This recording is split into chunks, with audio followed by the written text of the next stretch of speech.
나는 불안할 때 논어를 읽는다.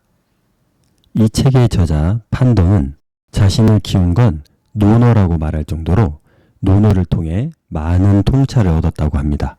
또한 공자의 논어는 마음속을 파고들고 그 감동은 나이 불문이라고 극찬을 아끼지 않습니다. 공자의 삶이 우리와 멀리 떨어져 있지 않고 우리가 겪고 있는 고통과 근심을 함께 겪은 것에서 나오는 그의 말들이 많은 위로가 된다고 합니다. 논어를 읽은 후 근심으로 잠을 이루지 못한 일이 없어졌다는 판동이 소개하는 논어를 함께 따라가 보겠습니다. 논어는 총 20편으로 나누어 분류해서 주석을 달고 해석을 해놓았습니다. 저자인 판동의 해석에도 공감이 되는 부분이 있었지만 논어의 이야기에 좀 더 집중해서 글을 읽어보고 제가 느낀 점이나 공감되는 부분 혹은 인생을 살면서 많이 도움되는 글들을 간략하게 담아보았습니다. 판동의 글이 궁금하신 분들은 책을 직접 읽어보시고 많은 도움 받으시길 바랍니다. 1편 학이 배움에 대한 마인드셋이 천하를 다스린다. 학이 시습지 논어 한 문장으로 인생의 변화가 시작된다. 배우고 제때 익히면 즐겁지 아니한가. 친구가 먼 곳에서 찾아오니 기쁘지 아니한가. 사람들이 알아주지 않아도 화내지 아니하니 군자답지 아니한가. 우리가 마주하는 배움에 대한 어려움은 두 가지다. 첫 번째는 아예 배우려 하지 않는 것이며 두 번째는 머리로만 배우고 실행하지 않는 경우이다. 평생 배우며 성장한다는 마음가짐을 가지고 실수와 좌절도 하나의 학습 과정으로 이해하며 배움의 재미를 즐길 수 있어야 한다. 공자의 가르침 중 가장 큰 특징이자 장점은 즐거움이다. 어려운 문제를 마주했을 때, 괴로울 때, 억지로 힘을 쓰고 싸우며 괴로워하지 말고 그런 인생의 다양함을 이해하고 즐겨야 한다. 그리고 그 즐거움은 외부에서 찾지 말고 우리 안에서 자연스럽게 나오도록 해야 한다. 어떻게 해야 할지 모를 때 배워서 제때 익히라는 구절을 떠올리자.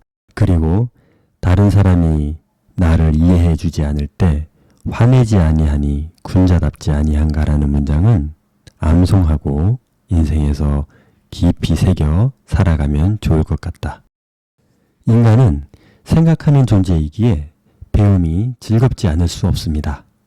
세상의 모든 것을 배우고 익힐 수 없지만 자신이 관심 있는 분야에 호기심이 있으며 배우기를 간절히 희망합니다. 여기서 우리가 고려해야 할 것이 있다면 다양한 경험과 배움이 없을 때 우리에게는 편견과 편협한 사고가 생기고 그것을 통해 세상을 살아간다면 큰 위험에 처할 수 있다는 것입니다. 그러므로 가급적 열린 마음으로 적극적으로 여러 분야의 지식과 정보들을 배우려고 노력해야 합니다. 그런데 이 배운다는 것이 생각보다 쉽지 않습니다. 운동과 같아서 게을리하면 전혀 늘지 않습니다. 그리고 꾸준히 하지 않으면 늘지 않습니다. 우리가 자주 접하는 성인들의 독서량 조사는 늘 우리에게 아쉬움을 전하지만 전혀 달라지지 않습니다. 배울 수 있는 방법들이 여러 가지가 있지만 가장 우리가 쉽게 접할 수 있고 가장 많은 정보를 담고 있으며 우리가 실천할 수 있는 방법이 있다면 아마 독서일 것입니다. 그런데 문제가 하나 생겼습니다. 독서가 그리 쉬운 일이 아니라는 것입니다.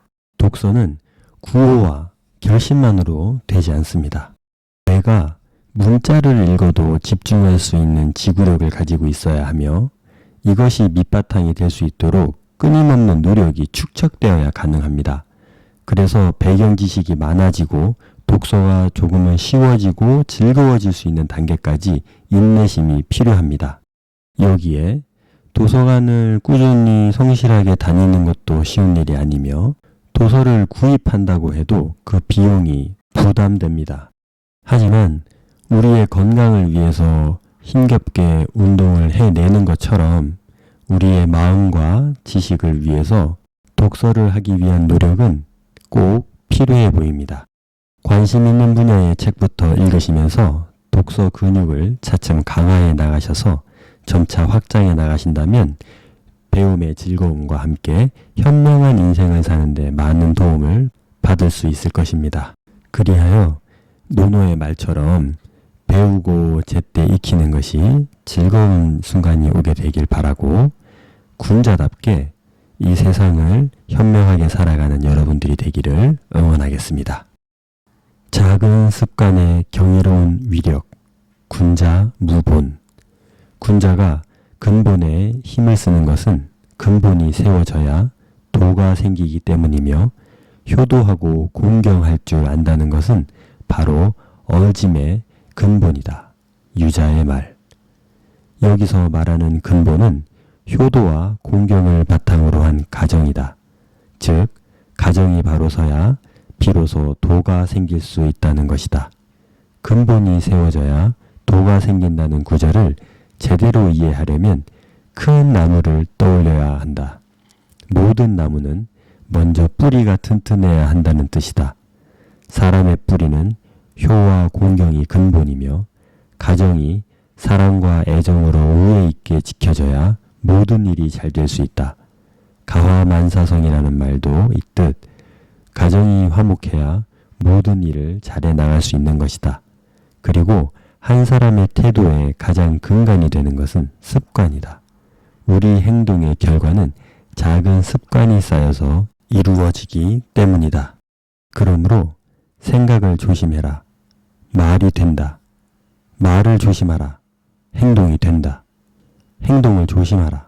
습관이 된다. 습관을 조심하라. 성격이 된다. 성격을 조심하라. 운명이 된다. 결혼을 했을 때 장점을 한 가지 얘기해 보라고 한다면 나 자신이 있는 그대로 드러나게 된다는 것입니다. 자녀를 통해서도 아내나 남편을 통해서 자신의 본 모습이 적나라하게 드러나게 됩니다. 그렇기에 정말로 좋은 사람은 가까운 가족이 인정하는 사람이라는 말이 있지 않습니까? 우리가 가지고 있는 본성은 편안하고 부담이 없을 때 있는 그대로 드러나는데 그 순간이 바로 가족과 함께 있을 때입니다. 지금 가족들과 관계가 좋지 않은 사람들이 있나요? 그렇다면 자신을 돌아보시기 바랍니다. 물론 여러분이 잘못한 부분이 없는 분도 계실 것입니다. 그럼에도 불구하고 자신을 한번 돌아보는 계기가 되었으면 좋겠습니다. 누구나 화목한 가정을 꿈꾸지만 그게 뜻대로 잘 되지 않는 것이 이 세상인 것 같습니다.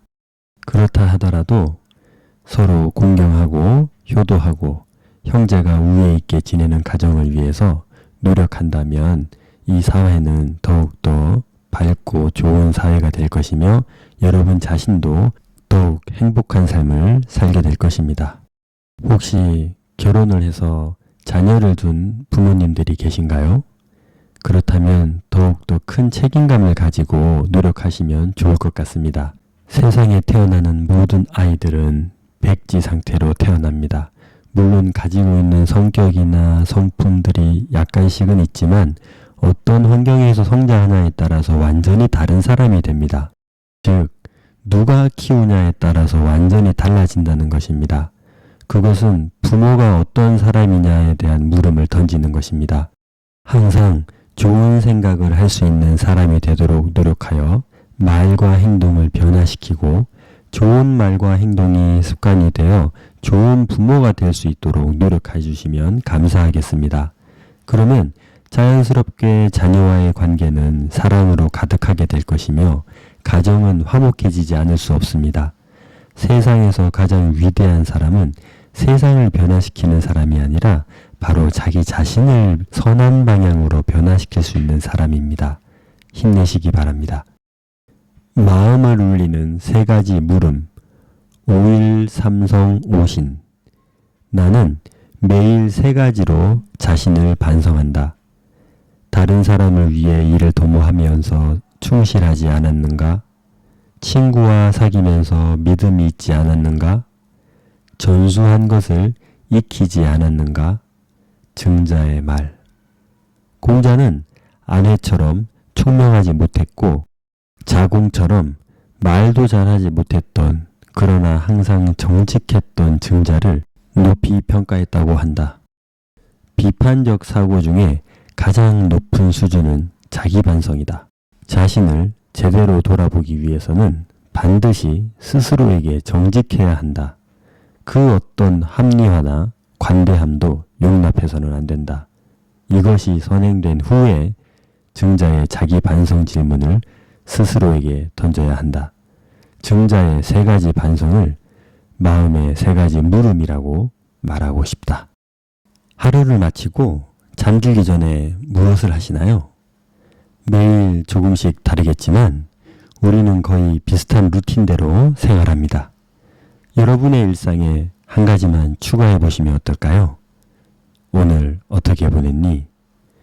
이 질문을 잠자리에 누워 해보는 것입니다. 성실하게 일기를 쓰시는 분들도 있고 자신의 하루를 돌아보는 분들도 있겠지만 바쁘고 힘든 하루를 마치는 대부분의 사람들은 자신을 돌아보거나 자신이 살아온 하루를 돌아보는 시간을 가지는 것이 쉽지 않을 것입니다. 물론 퇴근하는 시간 동안, 운동하는 시간 동안, 식사를 하면서 어제 있었던 일, 오늘 발생한 사건들, 내일 있을 일들을 고민하는 경우는 있을 수 있습니다만 이것은 말 그대로 고민이고 근심이지 스스로를 돌아보는 것이 아닙니다. 자신이 했던 말과 행동들을 아침부터 저녁까지 살펴보고 상황마다 자신이 대처한 것에 대해 잠잠히 묵상해 보는 것을 말하는 것입니다. 그리고 그 속에서 반성을 통해 자신이 좀 더 나은 사람으로 성장해 나갈 수 있도록 노력해야겠다는 다짐을 하는 시간입니다.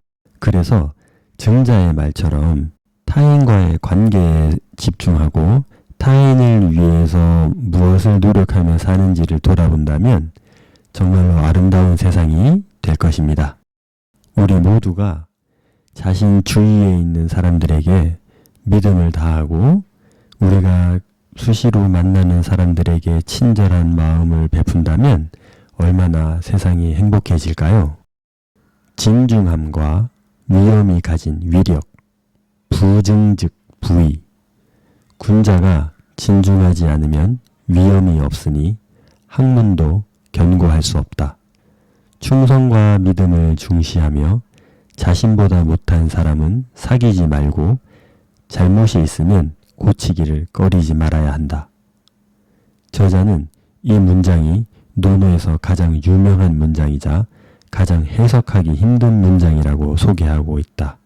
인간은 환경의 지배를 강력하게 받는 존재이기에 공자 역시 국가 곧 왕권을 중요하게 여겨야 했던 시대적 한계 안에서 살았으며 다스리는 최고 권력자가 어떤 모습이어야 권위를 세우고 국가를 유지하며 번영해 나갈 수 있는지에 대한 말을 많이 해놓은 것 같습니다. 그래서 여기저기 충성심을 강조하는 말들이 많이 등장합니다. 하지만 예나 지금이나 무조건적인 충성심은 위험할 수 있습니다. 충성심을 강요할 것이 아니라 충성할 수 있는 나라가 될 수 있도록 많은 사람들이 노력해야 합니다. 이어서 공자는 만나는 사람에 대한 이야기를 하고 있는데 자신이 어떤 사람인지 알고 싶다면 주위 친구들을 살펴보면 된다고 합니다. 정말 놀랍도록 정확하게 유사한 사람들끼리 어울리며 살아간다는 것을 알게 될 것입니다. 인생을 살아보면 이럴 수밖에 없음을 깨닫게 됩니다. 우리는 자신과 다른 생각을 하고 다른 믿음을 가진 사람과 소모적인 만남을 지속하고 싶지 않아 합니다. 좋아하는 것, 삶의 패턴, 가치관, 종교 등이 충돌하면 만나기가 쉽지 않습니다. 그러므로 자신보다 못한 사람을 사귀지 말라는 말은 무슨 말인지 알겠으나 조금 수정할 필요가 있어 보입니다. 자신의 성장을 위해 나보다 나은 사람의 모습을 보고 배우며 좋지 않은 습관이나 행동을 보이는 사람을 가까이 하면 연약한 우리가 쉽게 휩쓸릴 위험이 있으니 멀리하는 지혜를 가지라는 말일 것 같습니다. 정말로 주변 사람들과의 관계를 지혜롭게 해야 할 필요가 있습니다.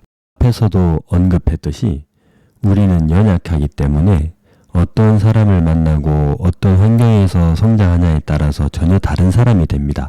성인이 되었다고 해서 이것이 적용되지 않는 것이 아닙니다. 10년, 20년 동안 어떤 사람들과 함께 시간을 많이 보냈냐에 따라서 우리의 말투와 행동과 생각과 사고가 완전히 달라지기도 합니다. 인생을 좀 살아보신 분들이라면 다들 공감하실 것입니다. 세상에 좋은 사람들도 참 많은 것 같지만 이상하고 신기하고 나쁜 사람들도 정말 많습니다. 그렇기 때문에 사람을 가까이 하는 데 있어서 지혜를 발휘하지 않으면 생각지 못한 어려움에 처할 수 있으니 지혜롭게 대처해 살아가시기를 바랍니다. 우주의 무한함, 삶의 유한함을 깨달을 때 마음이 온화해진다. 신종 추원. 마지막을 신중하고 멀리까지 추구하면 백성의 덕이 후함으로 돌아간다. 증자가 말했습니다. 여기서 마지막은 인간의 죽음을 의미한다. 죽는다는 것은 당연히 두려운 일이지만 죽음은 멀지 않으며 이를 인식하며 살아야 마지막을 잘 맞이할 수 있다. 죽음이 멀지 않았다는 것을 깨달아야 시간이 소중하고 현재의 삶을 진지하고 엄숙하게 대하게 된다. 그리고 빅뱅 이론을 공부한다는 것은 멀리까지 추구하는 것이라 말할 수 있다. 우주의 역사를 배우면 마음과 시야가 넓어진다. 그렇게 넓어진 마음은 덕이 되어 후함으로 돌아가는 휴머니즘 정신이 내포될 수 있는 여지를 남겨둔다. 우리는 영문도 모른 채 태어나 살아가다가 타인의 죽음을 경험하면서 자신의 마지막을 알게 됩니다. 이때 우리가 선택할 수 있는 것이 많지 않습니다. 인간이 아름다운 인생을 살기 위해 태어났다면 후회 없는 죽음, 즉 후회 없는 삶을 살기 위해 노력하는 것 이외에 또 무엇이 있을까요? 후회 없는 죽음을 맞이하기 위해 매 순간을 후회 없는 선택을 하며 인생을 채워나가야 하는데 이것이 그리 만만치 않습니다. 이것을 위해서 죽는다는 것을 항상 마음에 품고 살아간다면 조금의 희망을 담고 있게 될 것입니다. 다행히도 우리가 태어난 시대는 우주를 조금은 자세히 관찰할 수 있는 시대이고 우주의 규모를 상상해 볼 수 있는 시대입니다. 여전히 모르는 것이 많지만 우주의 시작도 추측해 볼 수 있는 시대이니 우리 자신이 어떤 존재인지 이해하는 데 많은 도움을 받을 수 있습니다. 태양조차 우주에서는 먼지보다 작은 존재이니 지구는 오죽할 것이며 그 속에서 살아가는 우리는 어떻겠습니까? 이것은 사실이며 진실이기 때문에 이것을 한 번만 돌아본다면 우리가 살아가면서 만나게 되는 여러 문제들과 사건들에 대해서 조금 더 부드럽게 대할 수 있는 힘을 가질 수 있게 되지 않을까요? 마음의 여유를 찾게 될 것이며 이유를 알 수 없는 미소까지 짓게 될 것입니다. 먼지보다도 작은 존재가 찰나보다도 짧은 세월을 살다가 사라집니다. 무슨 세상의 모든 근심을 짊어지고 갈 필요가 있겠습니까? 이제 한번 웃고 살아가시기 바랍니다. 평생 지향해도 얻지 못할 공자의 5가지 덕목 온, 량, 공, 검, 양. 공자는 온, 량, 공, 검, 양 한 사람이었다. 온화하고 선량하며 공손한 사람이었다.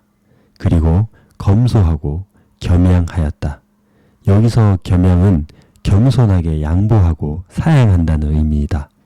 공자는 우리가 상상한 것보다 더 많은 것을 이루었던 사람이다. 여러 나라를 돌아다니며 풍부한 경험을 쌓은 공자는 자신의 덕목을 유지하며 뜻하는 바를 이루었다. 우리는 항상 자신에게 충실하고 더 좋은 사람이 될 수 있도록 매일 노력해야 한다. 공자의 5가지 덕목은 개인에게 가장 값진 덕목들이다. 여러분들 중에 혹시 공자의 5가지 덕목을 갖춘 분이 계신가요? 아니면 이런 분을 알고 계신가요? 저는 쉽게 떠오르지 않습니다. 이러니 2500년 전에 살았던 인물이 현재까지도 큰 영향력을 미치는 것 같습니다. 온화하고 선량하며 공손한 사람은 모두가 곁에 두고 싶어하는 사람이 아닐까 생각합니다. 이런 사람을 곁에 두려는 노력도 중요하지만 그보다도 더 중요한 것은 우리 스스로가 누군가에게 이런 사람이 되는 것이 더 중요하지 않을까요? 어제의 나보다 오늘의 내가, 오늘의 나보다 내일의 내가 좀 더 좋은 사람이 되었으면 좋겠습니다. 매년 새해 다짐과 계획을 세울 때 우리의 인격과 성품의 향상을 위한 목표도 함께 세운다면 이 세상이 좀 더 행복한 공간이 되지 않을까 생각됩니다. 가난해도 비굴하지 말며 부유해도 교만하지 말라. 비닐이락도 부이호래. 자공이 말하길 가난하지만 아첨함이 없고 부유하지만 교만함이 없으면 어떻습니까? 공자가 대답하길 괜찮다. 하지만 가난해도 즐거워하고 부유하지만 얘를 좋아하는 것만 못하다. 자공은 논어에서 항상 공자에게 주의를 받는 역할로 출연한다. 그러나 공자가 죽은 뒤 다른 제자들은 3년상을 지낸 후 떠났지만 홀로 6년 동안 공자의 무덤을 지킨 사람이다. 자공은 재산도 많았고 장사를 잘했으며 외교관이기도 했다.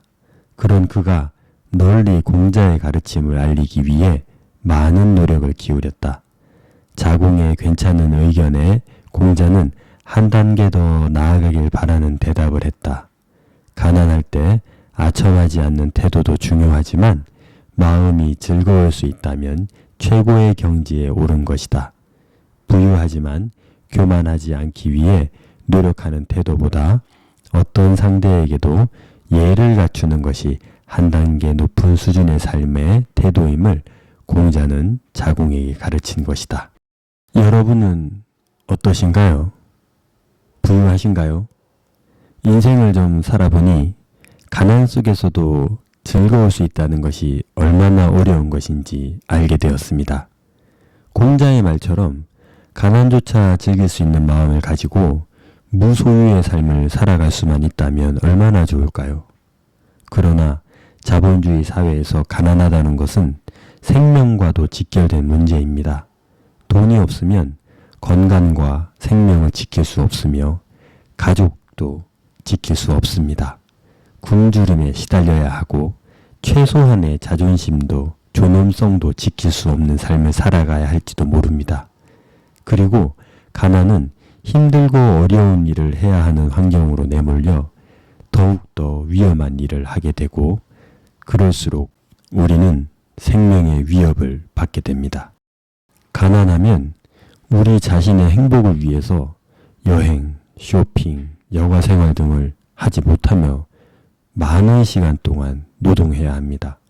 더 슬픈 것은 가난은 대물림될 가능성이 높다는 것입니다. 빈부의 격차가 큰 국가일수록 가난은 더욱 치명적인 위험 요소입니다. 가난을 경험해 보신 분이라면 너무나 잘 알 것입니다. 예전에 한 부유한 연예인이 어렵게 사는 아이들에게 찾아가서 가난은 조금 불편한 것일 뿐이니 힘내라는 조언을 했었습니다. 가난이 그 정도라면 누가 가난을 참지 못하고 살아가겠습니까? 왜 사람들이 죽을 힘을 다해 돈을 쫓겠습니까? 국가가 복지정책의 범위와 수준을 높이면 열심히 일하는 사람들이 불만을 표하고 점차 일을 안 하려고 하는 문제가 발생하게 됩니다. 시장 경제에 맡기기만 하면 빈부의 격차가 심해질 수 있고 인권이 유린당할 문제가 발생할 수 있습니다. 이 균형을 잘 잡아가야 하는데 그것이 쉽지 않습니다.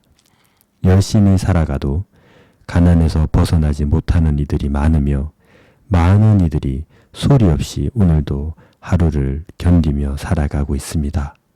지구에 태어난 모든 사람들이 가슴 아픈 가난을 경험하지 않는 세상이 왔으면 좋겠고 가난이 죄가 되는 그런 사회가 되지 않기를 간절히 바랍니다. 여러분 힘내십시오. 나쁜 씨앗을 뿌리고 훌륭한 결실을 바라지 마라. 불환인지 부기지. 공자가 말하길 다른 사람이 나를 알아주지 않는 걸 걱정하지 말고 내가 다른 사람을 알아주지 않는 걸 걱정해야 한다. 공자는 자신이 자신을 어떻게 생각해야 하는지를 매우 중요하게 생각했다. 당신을 알아주지 않는 것을 걱정하지 말고 당신이 다른 사람을 알아주지 못하는 것을 걱정하라는 공자의 참뜻은 무엇일까? 옛말에 뿌린 대로 거둔다는 말이 있다. 농사를 지을 때 수확을 걱정해야 할까? 아니면 얼마나 열심히 농사를 지을 것인가를 걱정해야 할까? 누군가를 칭찬해주고 인정해주는 것이 쉬운 일인가요? 어쩌면 우리는 누군가를 칭찬하고 인정해주는 것이 인색한 환경에서 살아왔는지도 모르겠습니다. 어릴 때부터 경쟁이 심한 환경에 노출된 우리는 타인을 격려하고 칭찬하면 우리 자신의 입지가 약해지고 흔들릴 수 있기 때문에 위기를 느낄 수밖에 없었을 것입니다. 개인적인 문제로 여겨져서 연구를 해보면 대부분 사회적인 문제가 개인에게 미친 결과일 경우가 많습니다. 한 사람 한 사람이 개별적이고 주체적으로 삶을 살아가는 것 같지만 큰 틀에서 보면 인간은 어떤 환경에서 살아가냐에 따라 달라지는 것 같습니다. 그렇다고 해서 우리가 우리 사회만을 탓할 수는 없습니다. 우리가 개인적으로 할 수 있는 노력은 최선을 다해 해야 하지 않을까요? 그렇기 때문에 우리 주변에 있는 사람들을 인정해주고 칭찬해주는 것을 연습하고 노력해서 우리 자신의 습관으로 만들고 성품으로 바꿀 수 있다면 좋을 것 같습니다. 부모조차도 자녀에게 칭찬하는 것을 인색하게 구는 사람들은 정말로 스스로를 돌아보고 자녀에게만큼은 충분한 사랑과 응원을 전해주는 사람이 되면 좋겠습니다.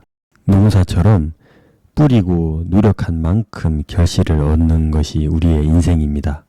그러므로 자신을 위해서라도 타인들에게 많은 칭찬을 아낌없이 전해주는 사람이 되었으면 좋겠습니다.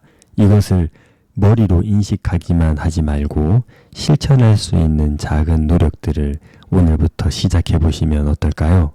분명 여러분에게 그 칭찬이 돌아오는 날이 올 겁니다. 나는 불안할 때 논어를 읽는다. 2편 위정. 북극성처럼 진중하게 빛나는 리더의 덕목. 공자가 말하길 덕으로 정치하는 건 북극성이 제자리에 가만히 있으면 뭇별들이 둘러싸는 것과 같다.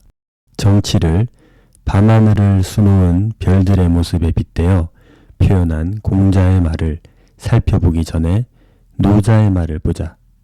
노자는 큰 나라를 다스리는 것은 작은 생선을 삶는 것과 같다고 하였다. 작은 생선을 삶을 때에는 자주 뒤적거리면 엉망이 되고 만다. 나라를 다스린다는 것은 간단한 일이 아니며 복잡한 공정이다. 생태계, 자연계는 복잡 시스템이다. 복잡한 시스템의 특징은 흐름을 객관적으로 파악할 수 없고 어떤 모델을 제시해도 부분조차 파악할 수 없다. 분석이 쉽지 않고 어느 부분에 문제가 발생하는지 확인하기도 어렵다. 이런 복잡한 시스템은 한 부분을 파악하는 것만으로는 전체를 통제할 수 없기에 큰 나라를 다스리는 통치자는 사소로운 일들마다 사사건건 간섭하려 하면 안 된다. 순자 역시 임금이 핵심을 파악하는 걸 좋아하면 모든 일이 상세하게 처리되고 임금이 자질구레한 것까지 파악하는 걸 좋아하면 모든 일이 황폐해진다고 하였다. 공자는 덕으로 정치한다고 하였다. 지도자는 진중하고 굳건히 중심을 잡아주는 것이며 이것이 바로 리더가 해야 할 일이라고 말해주고 있는 것이다. 사소로운 일에 휩쓸려 중요한 일을 놓치는 경험을 해보았을 것입니다.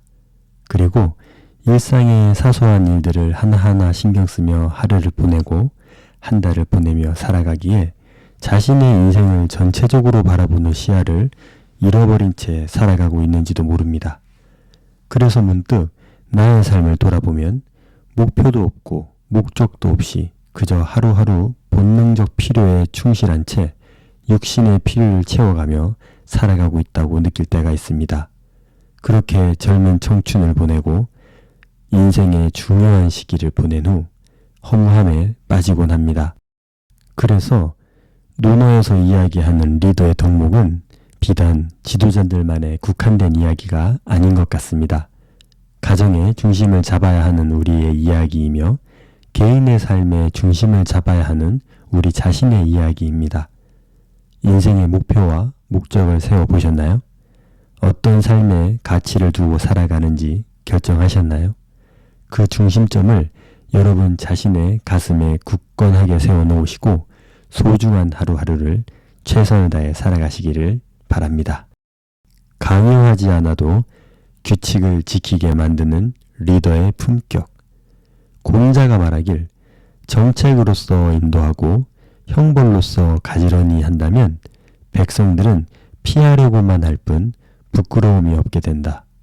덕으로서 인도하고 예로서 가지런히 한다면 부끄러움이 있고 도에 이르게 된다. 백성을 다스리는 방법에 대한 공자의 말이다. 행정명령을 수단으로 삼아 백성을 다스리고 법률로 백성을 속박하고 형벌로 문제를 처리한다는 것이다. 훗날 법치주의의 법가가 이 주장을 펼쳐 현재 많은 국가에서 사용되고 있다. 하지만 공자는 덕을 더욱 강조하였다. 그리고 전제 조건이 있다. 안정된 사회에서 사람들이 아름다운 인품과 덕행이 이루어져야 한다.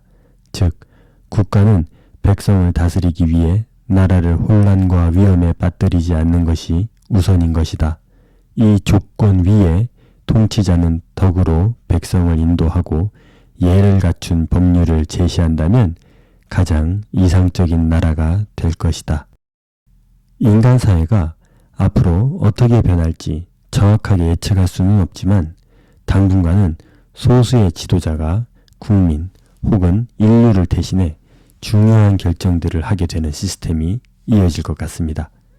공자가 원하는 대로 우리 모두가 덕을 쌓아 누가 지도자가 되더라도 걱정이 없으며 법이 없어도 살 수 있는 사회가 된다면 더 바랄 것이 없을 것입니다.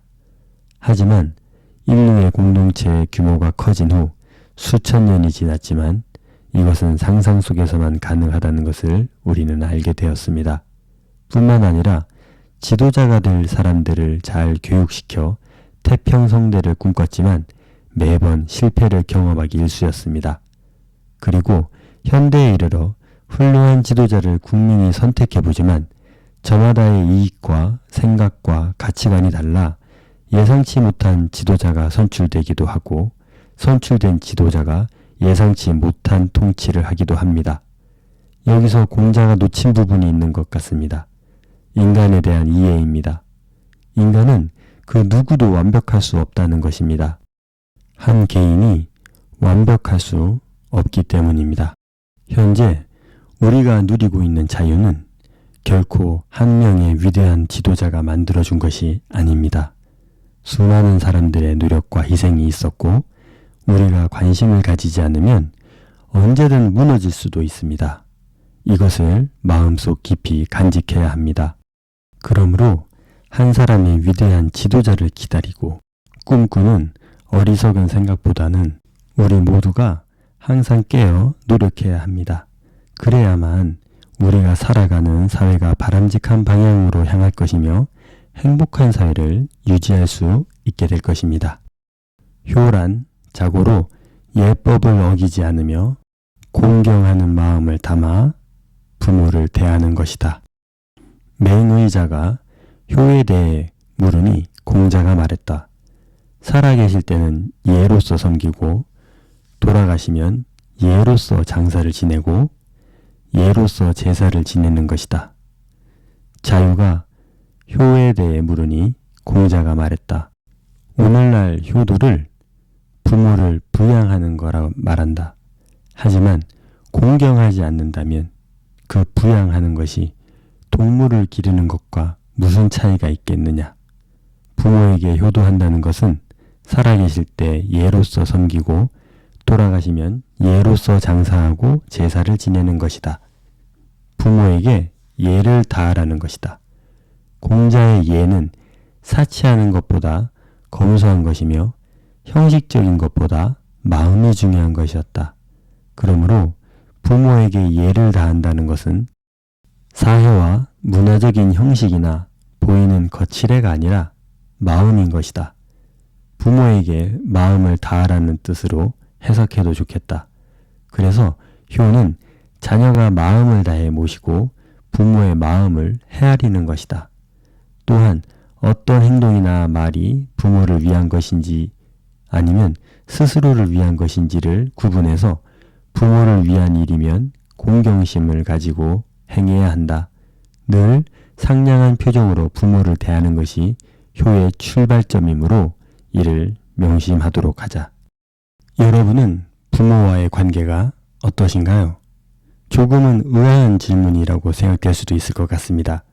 왜냐하면 부모와 자녀의 관계는 천륜으로 그 무엇으로도 끊을 수 없으며 이 세상 그 무엇보다 큰 사랑으로 연결된 관계라는 생각이 먼저 들기 때문입니다. 또한 자녀를 사랑하지 않는 부모를 떠올리기 쉽지 않은 것처럼 부모에게 효도를 하고 싶지 않은 자녀가 세상 어디에 있겠습니까? 저 역시 어려서부터 귀에 못이 박히도록 효도에 대해 들어왔고 반드시 해야 되는 불문율로 여기며 살아왔습니다. 공자 역시 효를 정말 많이 강조하고 다루었습니다.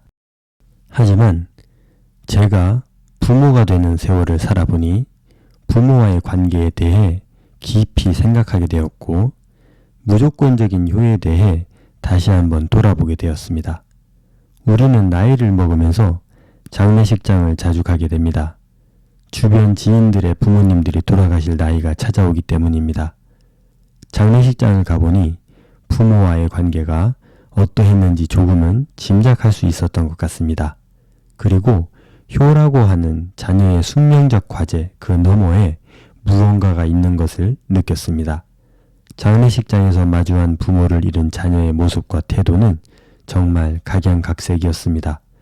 장례를 치르는 동안 그들은 부모와의 관계를 반영한 모습을 숨길 수 없이 그대로 보여주었습니다. 자녀로서도 살아봤고 자녀를 키워도 보니 자녀는 부모의 모든 것을 용서한다는 말이 무슨 말인지 알게 되었습니다. 부모가 자녀를 사랑하게 되는 본능보다 어쩌면 자녀가 부모를 따르고 사랑하는 본능이 훨씬 강하다는 것을 알게 되었습니다. 부모는 자신이 성장하면서 가지게 된 많은 단점과 상처들을 그대로 간직한 채 자녀에게 여과 없이 말하고 있는 그대로의 모습으로 행동해버리고 맙니다. 또한 배우자가 주는 스트레스를 자녀에게 풀기도 하고 사회가 주는 스트레스를 자녀에게 풀기도 하며 더 나아가 자신이 가지고 있는 상처로 인해 자녀에게 과한 체벌을 가하기도 하고 화를 참지 못해서 아동학대를 저지르기까지 합니다. 그것을 다 받으면서도 아무 일 없었다는 듯 사랑한다며 안기는 자녀를 보신 적이 있나요? 생존을 위해서 자녀가 그랬을 수도 있지만 그 해맑은 마음과 눈동자는 분명 진심이라는 것을 보여줬을 것입니다. 저의 경험과 소견으로는 자녀는 부모가 어떤 사람이며 어떻게 키우냐에 따라 결정되는 것 같습니다. 아이들을 보면 부모가 정확하게 보입니다. 결국 자녀가 불효자라면 부모는 스스로를 돌아봐야 할지도 모릅니다. 자녀를 사랑한다면 인간이 가지고 있는 것 중 가장 소중한 시간을 자녀와 함께 하는데 사용하게 된다고 하는데 이를 자녀는 본능적으로 안다고 합니다. 자녀와 지금 이 시간 행복한 시간을 보내고 계신가요? 많은 시간을 함께 해주지 못하더라도 진심이 전달되는데 진심을 전달해 보고 계신가요? 가정을 먹여 살리느라 시간이 없다 하더라도 자신에게 가장 소중한 시간을 자녀와 함께 보내고 싶은 마음은 분명히 전달됩니다. 또한 여러분의 인격과 성품이 조금 더 걸러지지 않고 자녀에게 그대로 전달되는 것을 알고 계십니까? 여러분도 성장하면서 온전한 양육 환경에 노출되지 않았다면 피해자일 수 있습니다. 그러나 성인이 된 이후 여러분 자신이 가지게 된 안 좋은 습관, 성격, 성품들을 우리는 스스로 돌아보고 변화시키려는 노력을 했어야 합니다. 인생이 다할 때까지는 그 누구도 완전한 사람, 완벽한 사람이 없기에 매일 노력하며 자녀가 있다면 더욱더 많은 노력을 해야 합니다. 그러므로 자녀에게는 효를 강조할 필요가 없다고 생각됩니다. 자녀들은 부모를 부모 이상으로 사랑합니다. 그들과의 관계를 깨는 것은 대부분 부모의 양육 태도와 마음, 무지, 그리고 부모의 사랑이 부족하기 때문이라고 생각됩니다. 우리는 뉴스를 통해서 불편한 소식들을 접하고 있습니다. 본능에 이끌려 원치 않는 생명을 잉태했다가 버려놓는 부모들, 자신의 갓 태어난 아이를 돈을 받고 팔기도 하고 심지어 낳은 자녀를 죽음에 이르기까지 하는 부모들, 자녀를 보육기관 등에 방치한 채 어떤 삶을 살아가는지 돌아보지도 않고 잊은 채 살아가는 부모들, 키우기는 하지만 자신의 부족한 성품과 나쁜 습관으로 인해 자녀에게 씻을 수 없는 상처를 안겨놓고 마음과 생각이 점점 굳어져서 마지막 순간까지도 자녀에게 상처를 주며 떠나는 많은 부모들, 그들에게 자녀에게 효를 강조하라고 말하며 그렇게 성장된 아이들에게 효도를 강요할 수 있을까요? 새하얀 도화지를 안고 태어난 자녀들에게 효를 강조할 것이 아니라 부모가 어떤 부모가 되어야 하며 자녀를 어떻게 양육해야 되는지를 더욱 강조해야 되지 않을까 생각됩니다. 동물과 식물, 모든 생명체는 어떤 환경에서 어떻게 키우냐에 따라 달라집니다. 인간도 예외가 아닙니다. 세상에서 여러분을 가장 사랑하는 자녀들에게 많은 사랑을 올바른 말과 행동으로 전해주시고 20년 남짓 되는 함께하는 시간들이 그 노력으로 채워진다면 어느 자녀가 부모를 사랑하지 않을 수 있겠습니까? 자녀를 위해 사랑으로 노력하고 헌신하는 부모들이 되기를 간절히 소망합니다. 그러면 그 어떤 자녀도 불효자가 되지 않을 것입니다. 여러분도 자녀로 살아봤고 누군가의 자녀이지 않습니까? 현재의 여러분 성품에 만족하거나 안주하지 마시고 스스로를 통찰해 보시면서 살아가길 바랍니다. 그리고 마지막으로 부모를 용서하고 자녀를 최선을 다해서 키우시는 훌륭한 부모님들께 응원의 마음을 전합니다. 상대의 인품을 파악하는 공자의 통찰력. 공자가 말하길 그 사람의 행동을 보고 이유를 살피고 편안함을 관찰한다면 자신을 어떻게 숨길 수 있겠느냐. 상대방을 파악하는 방법에 대한 대답으로 공자의 통찰력이 담겨있는 문장이다. 공자보다 100년 후에 활동한 맹자는 사람을 알아볼 때 눈을 보는 방법이 가장 좋다고 했다. 눈은 마음을 숨길 수 없다고 말했다. 이에 비해 공자는 맹자보다 좀 더 포괄적으로 보고 판단하려고 했다. 그의 행동을 살펴보고 편안함을 관찰하라고 한다. 평소에 하는 말과 행동을 살펴보면 상대방이 어떤 사람인지 알 수 있으며 그가 편안할 때 본성이 드러나기 때문이다. 하지만 많은 사람들이 상대방의 참모습을 파악하는 데 어려움을 겪는다. 특히 배우자를 선택할 때 많은 실수를 한다. 서로가 서로에게 최선을 다할 수밖에 없는 시기를 보내고 결혼을 하기 때문이다. 서로가 사랑하는 마음 때문에 판단력도 흐려지고 문제가 인식되더라도 결혼하고 서로 노력하면 좋아질 것이라는 환상을 스스로가 마법을 걸어 가지게 되는 것이다. 복잡해진 현대 사회에서 타인을 제대로 알아보는 통찰력을 가지는 것은 더욱 중요해지는 것 같습니다. 우리는 수많은 정보들이 홍수처럼 넘쳐나 그중 진실이 무엇인지도 살펴가며 수용해야 하고 놀랍도록 진화하는 각종 사기와 유혹들이 즐비한 세상을 마주하고 살아가고 있습니다. 게다가 우리는 AI 시대를 준비해야 하고 걱정스러울 만큼 빠르게 변하는 세상을 대비하며 살아가야 합니다. 그러다 보니 사람을 알아보는 통찰력도 더욱 중요해졌고 세상을 분석하고 판단할 수 있는 능력 또한 필수적으로 갖추어야 할 요소가 되어버렸습니다. 여러분이 솔직하고 진솔한 사람이라고 해서 상대방이 모두 그런 것이 아니며 세상이 그렇지 않습니다. 그리고 나이가 들수록 친구 사귀기가 쉽지 않다고 하는데 사실은 좋은 친구를 만나 사귀는 것이 결코 쉬운 일이 아닙니다. 어린 시절에는 대부분 순수한 것도 있고 자주 만날 수밖에 없는 학교나 모임, 회사 같은 울타리가 있기 때문에 가능했던 것입니다. 그리고 함께 어울린 것이지 그들 모두를 친구나 특별한 인연으로 볼 수는 없습니다. 우리는 인생을 살면서 많은 사람들과의 경험을 하게 됩니다.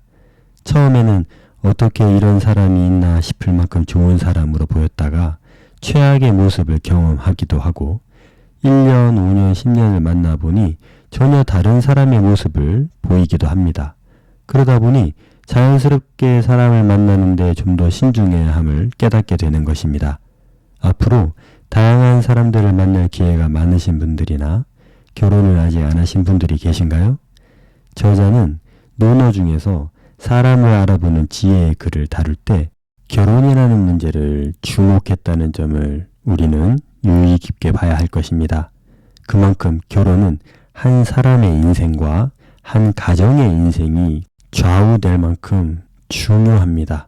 한 인간으로 태어나 부모를 처음에는 잘 만나야 하고 그 다음으로는 배우자를 잘 만나야 합니다.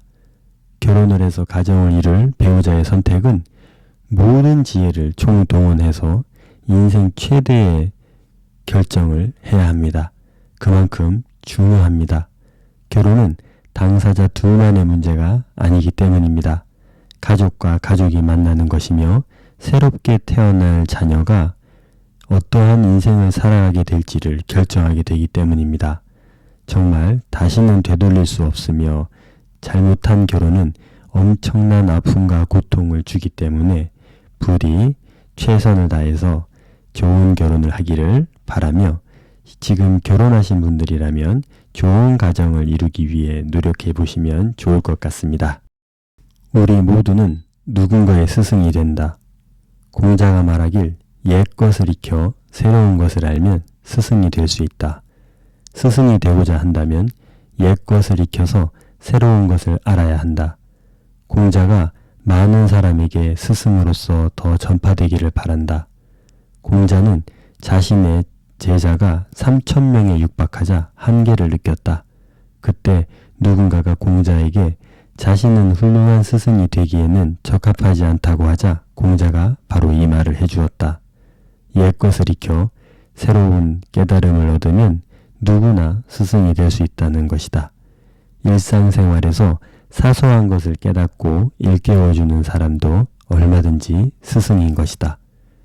스승이라고 하면 뭔가 대단한 어떤 깨달음이나 지식을 알려주는 사람인 것 같지만 우리 주변에 스승이 아닌 것이 있을까요? 떨어지는 물방울에도 누군가에게는 큰 깨달음이 있으며 작은 곤충들이 살아가는 모습도 우리에게 많은 깨달음을 줍니다. 3명이 걸어갈 때 그중 1명은 반드시 나의 스승이 된다는 말처럼 우리 주변은 우리가 조금만 관심을 가지면 가장 멋진 스승들로 가득 차 있습니다. 그것을 발견하고 찾아내는 것은 우리의 몫입니다. 이렇게 겸손하게 주변의 모든 것들을 관찰하고 소중히 여긴다면 여러분은 누군가에게 최고의 스승이 되어 많은 영향력을 줄 뿐 아니라 주변의 모든 것을 스승으로 받아들여 여러분 자신의 성장에 큰 도움을 받게 될 것입니다. 저는 예전에 저에게 친절한 한마디를 건넨 사람에게 큰 감동을 받은 적이 있었는데 아직도 그 마음을 간직하고 있습니다. 거센 바람이 쉬지 않는 벼랑 끝에 핀 들꽃이나 바위 틈을 쪼개어 뿌리를 내리고 생명을 이어가는 나무들은 저에게 훌륭한 스승입니다. 가을이면 힘없이 떨어지는 낙엽도, 붉은 빛으로 다가오는 노을도, 보일 듯 말 듯한 초승달도 저에게는 훌륭한 스승입니다. 여러분도 남들이 가지고 있지 않은 장점들이 있으며 자신이 좀 더 좋은 사람이 되기 위해 노력하는 자세를 가지고 있다면 분명 최고의 스승이 될 것입니다. 배우되 부지런히 생각하고 생각하되 배움을 게을리하지 말라. 공자가 말하길 배우고 생각하지 않으면 어둡고 생각하고 배우지 않으면 위태롭다. 많은 사람이 기억하는 명문장이다. 공자는 배움과 관련해 가장 많이 저지르는 실수 두 가지를 말한다. 첫째, 생각만 하고 배우지 않는 것이고, 둘째, 배우기만 하고 생각하지 않는 것이다. 세상에 고정불변한 진리는 없다. 철학을 공부한다는 것은 진리를 향해 끊임없이 질문을 던지고 그에 대한 해답을 찾으려 고찰하며 나아가는 노력이 있다. 그리고 자신의 머리로 생각만 해서는 자신이 가지고 있는 한계를 뛰어넘을 수 없다. 그러므로 배우면서 생각해야 하고 생각하면서 배워야 한다. 우리는 살아있는 동안 끊임없이 배우고 생각하지 않으면 자기만의 세상에 갇혀 살아가는 인생을 마주하게 될 것입니다. 앞서 이야기한 내용들처럼 우리는 모든 가능성을 열어두고 끊임없이 배우고 생각하고 생각하며 배워야 합니다. 이것만이 그나마 우리가 가장 유연하게 세상을 알아가며 살아갈 수 있는 길입니다. 현재 해결되지 않은 문제나 궁금증들이 배우면서 생각한다고 해결되지는 않습니다. 시대적 한계가 있고 개인적 한계가 있으며 그 한계는 우리의 노력으로는 돌파할 수 없을 수도 있습니다. 그러나 유연하게 열린 생각과 마음을 가지고 새로운 지식을 배우고 생각하며 나의 것으로 만들어 나간다면 가장 현명한 삶을 살아가는 데 도움을 받을 수 있을 것입니다. 적어도 남의 이야기에 의존해서 자신의 인생을 살지 못하거나 잘못된 신념이나 확신, 믿음을 가지고 올바르지 못한 삶을 살아가지는 않게 될 것입니다. 또한 인간이 할 수 있는 최고의 비판인 자기 비판 능력도 충분히 갖추게 되어 자신의 인생을 더욱더 훌륭하게 살아낼 수 있는 주인공이 되지 않을까요? 아는 것과 모르는 것을 아는 것이 진정한 지식이다. 공자가 말하길 안다는 걸 안다고 말하고 모른다는 것을 모른다고 말하는 것이 바로 아는 것이다. 자신의 무지함을 인정한다는 건 어려운 일이다. 자신의 능력을 제대로 파악하지 못해 해낼 수 없는 일임에도 불구하고 자신감을 보이는 사람들이 간혹 있다. 이처럼 우리는 우리가 사는 세계를 완전히 알지 못하는 어려움도 있지만 우리 자신도 스스로를 자만할 때가 많다. 역사를 돌이켜보아도 우리는 우리를 속박하는 많은 것들을 자각하지 못하고 잘못된 지식을 의심 없이 그대로 받아들인다. 우리를 무너뜨리는 것은 무지가 아니라 자만이라는 말이 있다. 자신의 무지함을 인정하는 사람에게는 희망이 있고 성장의 기회가 있다. 마치 자신이 모든 것을 아는 것처럼 생각하거나 자신의 무지함을 모르는 것은 가장 위험한 일이다. 어느 한 분야를 깊이 공부하면 교만함과 동시에 겸손함이 찾아옵니다. 인생의 많은 시간을 투자해서 공부하고 연구했기에 자신의 전공 분야에 대한 자신감이 있지만 반대로 너무나 다양한 분야들이 존재한다는 것을 알기 때문에 자신이 얼마나 모르는지도 깨닫게 됩니다. 그런데 대부분은 겸손해지기보다는 스스로를 과대평가하며 교만해질 위험에 빠집니다. 인생도 조금 살아봐서 많은 경험이 쌓였다고 생각하고 공부도 할 만큼 해서 사회적 위치도 높아지면 겸손하기는 어렵습니다. 하지만 그럴수록 더욱 겸손해져야 합니다. 그리고 우리가 확신하고 있는 사실마저도 언제든 버리고 새로운 진실을 받아들일 수 있는 준비를 해야 하며 배우고 생각하고 겸손하기를 바랍니다. 정치는 권력을 누리는 것이 아니라 영향력을 펼치는 일이다. 누군가 공자에게 선생님께서는 왜 정치를 하지 않느냐고 물었다. 공자가 대답하길 오직 효도하고 형제간의 우애를 지키는 것도 정치를 하는 것이거늘 어찌 그것만이 정치를 할 수 있겠는가. 정치를 그 어떤 일보다 명예롭고 위대한 일로 생각하는 사람들이 많다. 공자는 정치가가 되는 것만이 정치를 하는 것이 아니라고 말했다. 공자는 관직이 없었지만 무엇이 중요한지를 아는 현인이었다. 인간이 점점 더 큰 규모의 공동체를 이루며 살기 시작한 이후 공동체에 필요한 모든 일을 전원의 의견을 수렴해서 처리할 수 없게 되었습니다. 그래서 대표를 선출하기 시작했고 대표로 선출된 사람은 사소한 것부터 중요한 일까지 판단하고 처리합니다. 그런데 주어진 이 결정 권한이 바로 권력이 되어버렸습니다. 중요한 일을 결정할 수 있는 높은 위치에 오를수록 더 큰 결정권이 주어졌고 큰 결정권은 많은 이익을 창출할 수 있기 때문에 그 권한을 가지기 위해서 많은 다툼과 전쟁을 해왔습니다. 지금도 마찬가지입니다. 그러므로 당연히 그 공동체를 위해 많은 노력을 기울일 수 있는 사람이 필요하며 그런 사람이 정치를 해야 합니다. 그리고 투표권을 가지고 있는 우리는 올바른 사람들을 제대로 분별할 수 있는 안목을 가지고 훌륭한 정치인을 결정하는 투표권을 행사해야 합니다. 나 자신과 우리 모두를 위해 이 노력을 함께 해나가면 좋겠습니다. 마땅히 나서야 할 일에는 칼을 뽑아라. 공자가 말하길 의로움을 보고도 행동하지 않은 건 용기가 없는 것이다. 공자는 사람은 지, 인, 용의 세 가지 도를 지켜야 마땅하다고 말했다. 지혜로운 사람은 미혹되지 않고 어진 사람은 근심하지 않으며 용기 있는 사람은 두려움을 모르는 것이다. 용기를 가진다는 것은 말처럼 쉽지 않은 것 같습니다. 마땅히 나서야 할 일이라는 것이 무엇일까요? 의로운 일이라는 것이 무엇일까요? 용기를 내어 문제가 해결된다면 누가 용기를 내지 않겠습니까? 아무리 의로운 일이라고 하더라도 용기만 가지고는 해결되지 않는 일들이 너무나 많습니다. 무모한 용기로 목숨을 잃는 사람들이 역사적으로 얼마나 많았는지 조금만 돌아보면 쉽게 용기를 가지라는 말을 하기가 어렵습니다.